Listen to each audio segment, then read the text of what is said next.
¿Cuáles son las propuestas ya yendo al terreno en sí ya de la labor legislativa para Puno en el plano legislativo? ¿Qué propuestas está llevando usted? Hay una agenda, creo que es prioritaria dentro ¿Ya? del caso de Puno y es un tema que nos enmarca y que está y que convoca el tema fundamental, ¿Ya? prioritario, es en función a nuestros recursos naturales. ¿Ya? Y si nos referimos a los recursos naturales, nos estamos refiriéndonos al agua.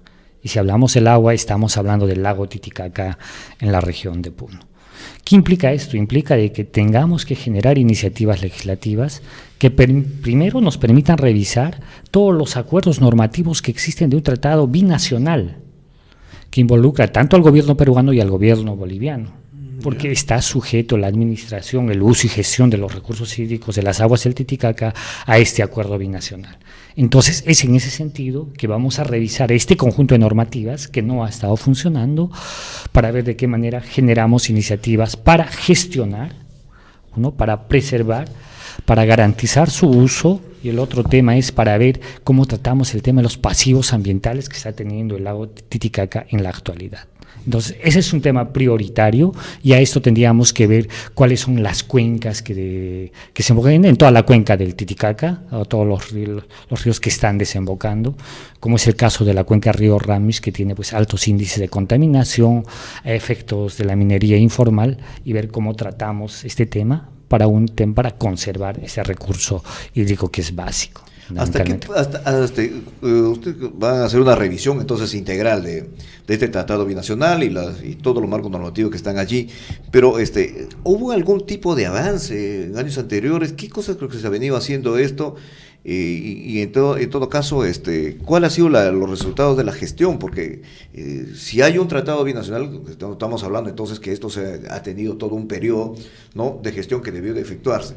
En el balance que hacen ustedes y ahora que ustedes van a priorizar esto dentro de una agenda para impulsarlo, su cumplimiento desde el Congreso, ¿cuál sería el tema del diagnóstico actual que tiene este convenio y la acción en la cual se basó la acción que han estado desarrollando para resolver los problemas que atañen a los temas de contaminación y a los temas de manejo de estas cuencas? A ver, déjame decirte que si bien es cierto, si hacemos una evaluación de cómo se ha manejado administrativamente las instancias que han estado inmersos del lago Titicaca, tenemos por ejemplo el proyecto especial Lago Titicaca, que netamente deriva del gobierno peruano. Que es una autoridad autónoma, ¿no? Es una autoridad autónoma, pero una autoridad autónoma que ha perdido el horizonte prioritario que tenía. Al contrario, se ha convertido en una oficina más de carácter político, donde el gobierno nacional ha priorizado, digamos, un eje, déjame decirte así, de prioridad laboral para los funcionarios que lo apoyan en campaña y no así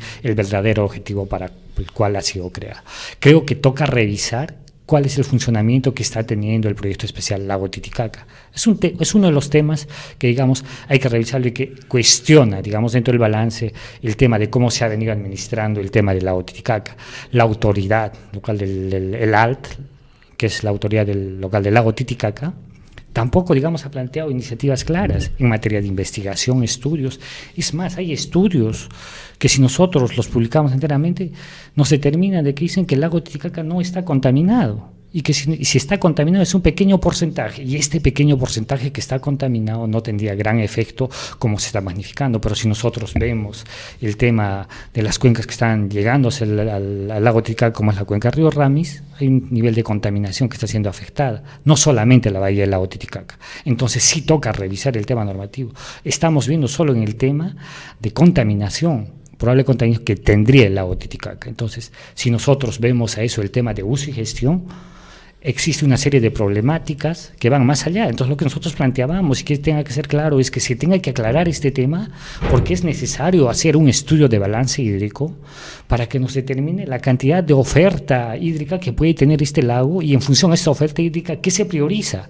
Proyectos de agricultura que están en comunidades y zonas aledañas al lago, y ver si hay un excedente para ver que si estas aguas pueden ser utilizadas para que se trasvasen al uso de otras regiones, que ha sido, digamos, y que es producto de problemas birregionales. Entonces sí toca revisar el tema normativo, porque si nosotros, el legislativo, ahorita presentamos un documento para que se declare de interés o en estado de emergencia el lago Titicaca, no va a ser factible porque esto responde también a un acuerdo del gobierno boliviano que va a decir que no o que sí. Entonces sí necesitamos revisar, digamos, el acuerdo normativo, el acuerdo bilateral. Pero esto a la vez también nos va a permitir revisar todos los acuerdos bilaterales o de acuerdos binacionales que puede existir en las zonas de frontera, que vendría desde el norte hasta el sur. Entonces no se ha explorado, existen una serie de normativas que hay que revisar, que pueden ser positivos para el uso y gestión, y de esto derivar otro tipo de actividades económicas que permitirían el desarrollo de las poblaciones que están en zonas de frontera a nivel Porque nacional. el lago se ha convertido prácticamente en un vertedero, pues un vertedero de aguas servidas, por ejemplo, de los usos del agua de uso doméstico y de la pequeña y mediana industria que se desarrolla en Puno, ¿no? Y que todo va a convergir en el lago. Entonces ese es un problema de contaminación. Pero eso lo miramos desde este lado, del lado de Perú. ¿Qué tenemos del lado de Bolivia? Justamente, al revisar este acuerdo binacional, toca revisar de que tengamos que tener reuniones permanentes para ver qué es lo que está pensando el gobierno boliviano en función al uso del lago Titicaca. ¿Y cuál es la situación que tienen ellos? Porque nosotros vemos los temas de contaminación, los temas, los riesgos y las amenazas que existen de frente a la conservación del lago. Pero del otro lado, de la frontera, del otro lado, de lo que corresponde a Bolivia, ¿también existen ese tipo de problemas? ¿O ellos tienen una gestión mucho más avanzada? Ellos están teniendo una gestión más que todo de preservación, pero para priorizarlo como una actividad dinámica importante. Pero tendríamos que ver cuál es el objetivo que el gobierno boliviano tiene en función a este uso de recursos, ¿no? Entonces, es difícil encontrar un acuerdo, por ejemplo, para llegar a ese tipo de términos. Entonces, sí tenemos que revisar, y esta revisión de acuerdos normativos que existen va a permitir que mejoremos el alcance. Y al contrario, yo lo veo como una oportunidad, porque si encontramos a tener un acuerdo para realizar, ya sea determinar el uso, gestión de las aguas del Titicaca, implicaría de que tendría que haber un mayor nivel de inversión y de mirada del gobierno nacional hacia el lago y también del gobierno boliviano, porque es un recurso básico y además que va a ser escaso en los futuros años, teniendo que estamos en una situación de cambio climático donde el principal recurso afectado sería el agua, ¿no? Entonces, creo que es un tema prioritario dentro del cual tenemos que priorizar en esta gestión parlamentaria. ¿Esto está en el plan Puno? A ver, dentro de los proyectos de interés que ha presentado el gobierno regional con las demás organizaciones y los gobiernos locales, que todavía no está terminado, en los 8 proyectos de interés regional se está viendo más el tema en función al lago Titicaca, pero el tema de las plantas de tratamiento, que son proyectos de inversión que nos permitirían dar el tratamiento, y básicamente eso está orientado en el caso de la provincia de Puno para descontaminar la bahía del lago Titicaca y ver el tema de su uso. En ahí todavía se tiene que revisar cuáles van a ser las condiciones y el debate.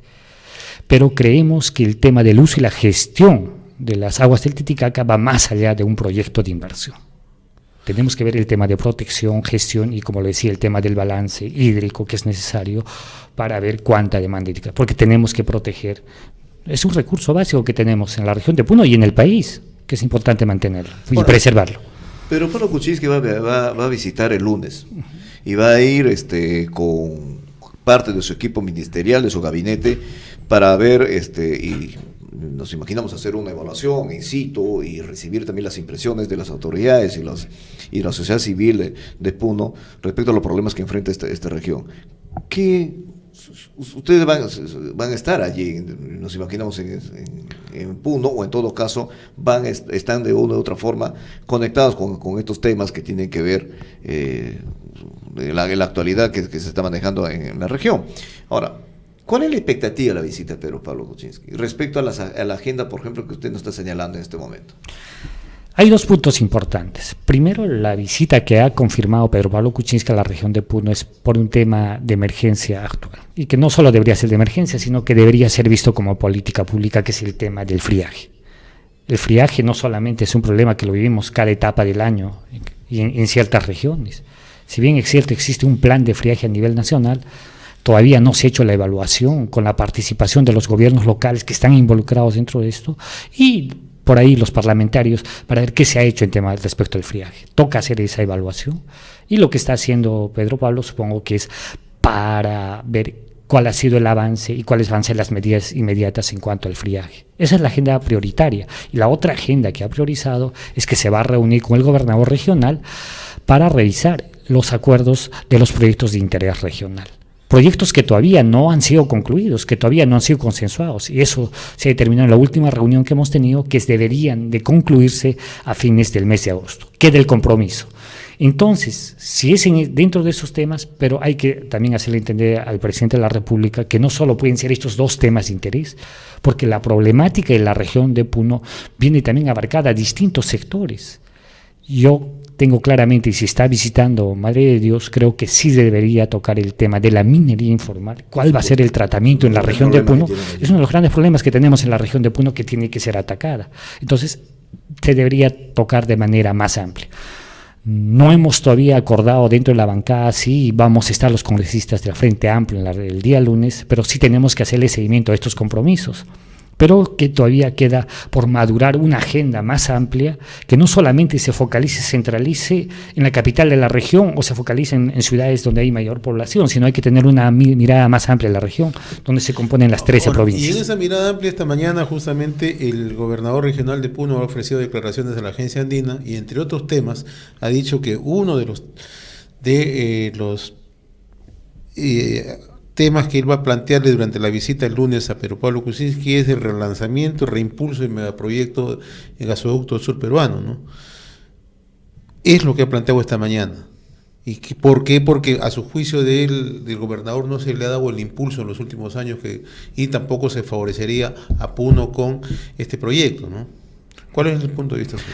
A ver, ojalá esperemos que el gobierno regional, conjuntamente con el equipo técnico que lo acompaña, haya podido revisar, ver la situación, en qué está el producto, el gasoducto sur peruano, en qué condiciones se encuentra, y si técnicamente está garantizado, primero, la demanda de gas que tiene la región de Puno, porque es un problema transversal. Y lo otro es que sí, el ramal que va a ir del gasoducto hacia la región de Puno podía desarrollar actividades, no solamente garantizar el consumo, sino actividades como que derivan, digamos, del gas, ¿no? Como la petroquímica, por ejemplo. Entonces, ese es un tema pendiente, que nosotros en tema de campaña sí lo hemos tocado y le hemos dicho claramente de que el tema del gasoducto sur peruano, así como está, no va a permitir técnicamente que llegue el gas para el desarrollo, por ejemplo, de la industria de la petroquímica. Ha habido una serie de alcances y una serie de cuestionamientos. Entonces, si estamos hablando del gasoducto sur peruano para Puno, creo que sí tiene que haber calidad técnica desde el gobierno regional para poder decirle al gobierno, se encuentra en esta situación y si hay que modificar algo, hay que modificarlo de esta manera. Y a esto se suma el pedido de un colectivo de todas las provincias de la región que están pidiendo que, al contrario de que se priorice el gasoducto sur peruano, sino de que se viabilice este acuerdo binacional con el gobierno boliviano para que nos garanticen en el corto plazo el acceso de gas para consumo prioritariamente en la región de Puno, que tiene alto costo y sería el costo más barato. Entonces toca evaluar. Entonces, si no se está considerando esta propuesta dentro de este paquete de medidas, el pueblo puneño va a seguir postergado con el tema del gas. Ahora, ¿hasta dónde se conoce, por ejemplo? Existen estudios que habían determinado, por lo menos en algunos, entre Juliaca y Puno, que para la construcción de las redes de distribución de gas, ha habido cuenta que había un plan de masificación de gas que incluía estas ciudades para, mientras se construye, ¿no?, el gasoducto sur peruano, se puede abastecer, ¿no?, a través de cisternas de gas a estas ciudades, pero eso no implicaba también que se debería estar avanzando en la construcción de las redes de gas y ver la provisión de gas de donde sea mucho más factible. Ahora, en ese cometido, por ejemplo, hemos hablado también con el congresista Ávila, por ejemplo, ayer, y tanto como el congresista Quintanilla en una oportunidad, y todos coinciden de que es urgente ver, ¿no?, de dónde se va a proveer de la manera más rápida para abaratar un poco el precio de este combustible y extenderlo a otras zonas efectivamente que lo necesitan, ¿no? Por ejemplo, para combatir este tema del friaje y para tener la posibilidad de contar con este recurso para no solamente para el consumo doméstico, sino básicamente también para abastecer a la mediana y pequeña industria y el transporte público. En ese sentido, ustedes, ¿cómo están evaluando ese tema y la factibilidad en el corto plazo para poder solucionar este asunto? Tenemos que reunirnos con las organizaciones y revisar los acuerdos que ya se han avanzado. primero. Si decimos que estamos hablando de que hay la posibilidad de tener un acuerdo binacional para garantizar el gas, principalmente en la región de Puno y las regiones aledañas, a través del gas virtual que está proponiendo el gobierno boliviano, y si eso es factible y viable en el cortísimo plazo, creo que debería firmarse ese acuerdo, porque estaríamos garantizando al menos el gas para consumo y a menor precio en las regiones del sur. Si revisamos y vamos a estar a la espera del gasoducto surperuano que llegue, y que como viene avanzando y como lo han planteado técnicamente, llegaría en 4 años, 4 años más va a estar postergado el pueblo puneño de tener acceso a gas. El tema de que si hay condiciones o no para desarrollar, por ejemplo, la industria de la petroquímica, es un tema aparte. Con el anterior proyecto que se tenía del gasoducto surandino, donde se tenía diseñado para la implementación de una planta de fragmentación en la ciudad de Juliaca, que sí permitiría el desarrollo, porque estamos hablando de una planta de fragmentación, no solo de un ducto, como se tiene ahora en el gasoducto surperuano. Entonces, porque ya no va a haber esa planta de fragmentación ahora, entonces sí se estaba garantizando el desarrollo de la petroquímica, por ejemplo. Entonces queda revisar los estudios, en qué situación va el convenio. Y el tema de fondo es, creo, y no solamente el problema para la región de Puno, sino para todo el sur del país, es que si tenemos garantizado o no, digamos, la demanda de gas que tiene el surperuano a través del, ya sea del lote 88 o los demás lotes que está dentro de Camisea. Eso es un tema de problemática nacional que no se quiere, digamos, conversar y que no se quiere debatir. Y eso sí es un tema de agenda, no solamente del Frente Amplio, sino debería ser de todos los parlamentarios que estamos dentro del sur del país, para decirle al gobierno que es un tema de prioridad para que se revise el tema del contrato, del tema del gas, y de esta manera ver el tema de que se garantice también la demanda del gas para el sur del país.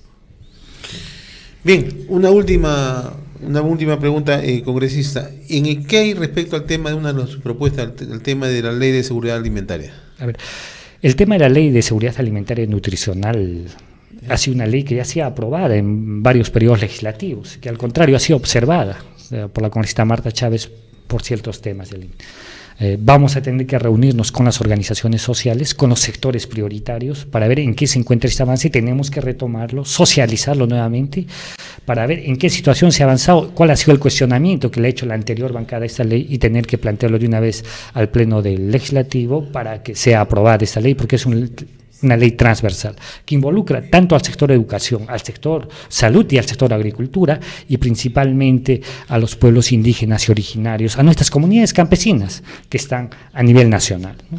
Ahora, usted es representante y viene del claustro universitario, incursionar en política y a tener una representación parlamentaria. ¿Cómo está la relación de la universidad con la comunidad? ¿Cómo se está dando esto? ¿Está participando la universidad, por ejemplo? ¿Está haciendo su aporte respectivo en Puno? ¿O ahí también falta de pronto dinamizar este tipo de articulación que tiene que ver con la investigación, que tiene que ver también con las propuestas y en este tema también de las evaluaciones y la búsqueda de soluciones para los problemas de Puno? Creemos que es un problema nacional este vínculo que han tenido las universidades solo en una etapa de formación, de análisis, y no vinculado a la realidad y a la problemática de toda la sociedad civil. Creo que es un problema a nivel nacional y Puno no es ajena a esto. Ninguna de las 3 universidades que tenemos, la UNAG, que está recién en funcionamiento, la Universidad Nacional del Altiplano como la Universidad Andina de Juliaca, han tenido este acercamiento. El desafío es, y siempre lo hemos dicho, es que tenemos que generar condiciones para romper esos muros epistemológicos, que ir no solamente desde los claustros universitarios, priorizando investigación hacia los problemas de la sociedad. Y creo que en ese tema vamos a tener que hacerle hincapié a nuestras autoridades, a los rectores de las universidades, para que prioricen el tema de investigación, pero que también prioricen su involucramiento en la sociedad a través del voluntariado. La nueva ley que tenemos universitaria no está enfocando ese tema, y es un tema que hay que revisarla, porque no solo queremos profesionales de carpeta, sino profesionales que estén al servicio de la sociedad y que pues puedan también resolver los problemas que tenemos a nivel nacional. Y Puno no es ajeno a esa realidad.